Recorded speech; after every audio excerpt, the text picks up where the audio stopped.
It is an amazing story. You have in your mind's eye the picture of a little boy, basically, probably a teenager, probably 16, maybe 18, all used to being out taking care of sheep, basically. And you have this image of him being ready and willing to go fight this huge giant. This Philistine named Goliath.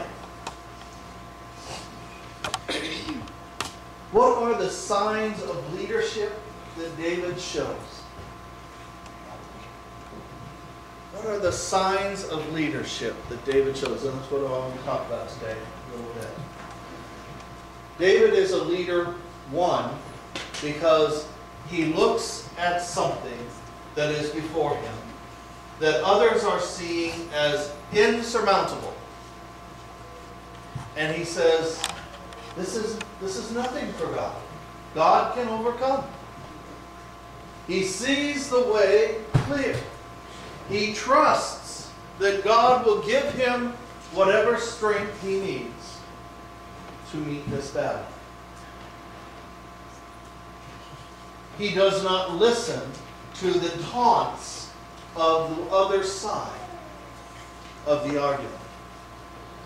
What are the other sides of the argument? You're too small, you're too little, you're not strong enough, you're not trained enough, you're not old enough. What else? No armor. I'll cut you down like a knife going through butter.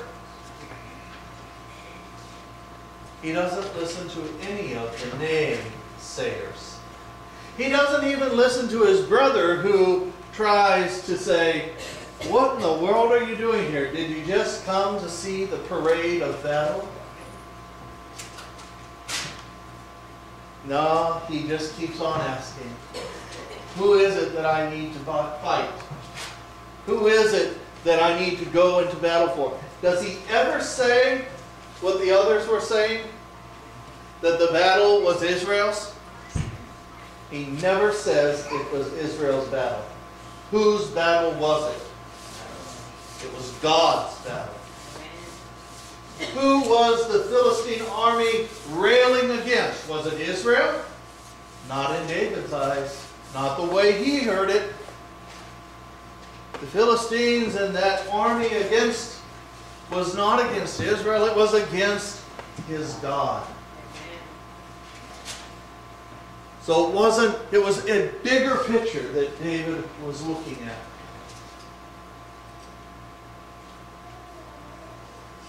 David is shown as small and weak, having infinitesimal weaponry compared to Goliath's. Anybody know what a weaver's beam looks like? How big it is? You ever seen? They're about that thick, like that. They're very, and they're long. That's what they said the shaft of Goliath's spear looked like.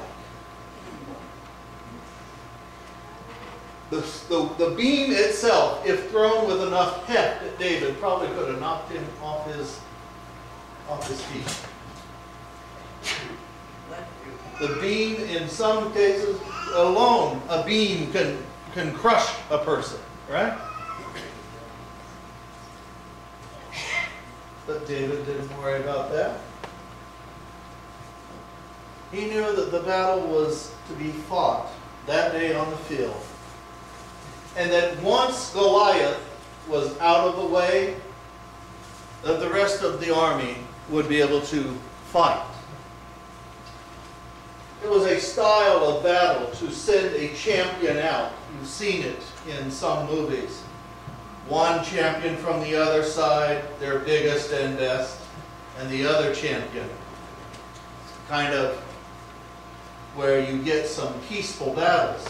If you can beat our champion, we'll just say, okay, you win, and we'll follow you. But if he can't beat our champion, then it's obvious that our biggest and best is better than you. You will be ours. And the battle will be won, and the white flag will raise, and the battle is over. Less bloodshed. So what do we need to know?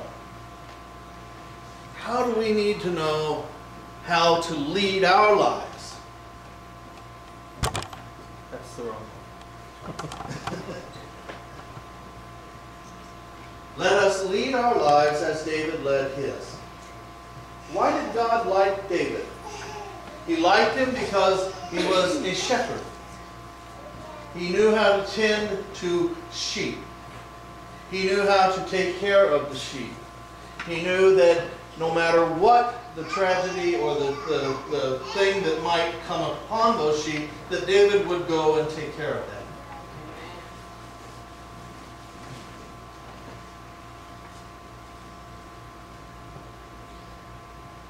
So as we look at our spirits this day, let us take this lesson from David. There is nothing too big in our lives that we cannot overcome with God. Yes.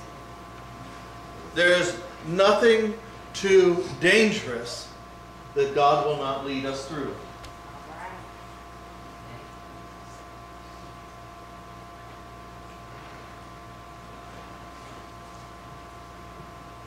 And yet, we need the humility of David's shepherd heart to not take for granted that it was our doing when it was really God's doing. These things will make you lead a stronger life. Do not fear as David did not fear. Take God as your leader. Take his counsel, and then trust that God will lead you all the way to victory.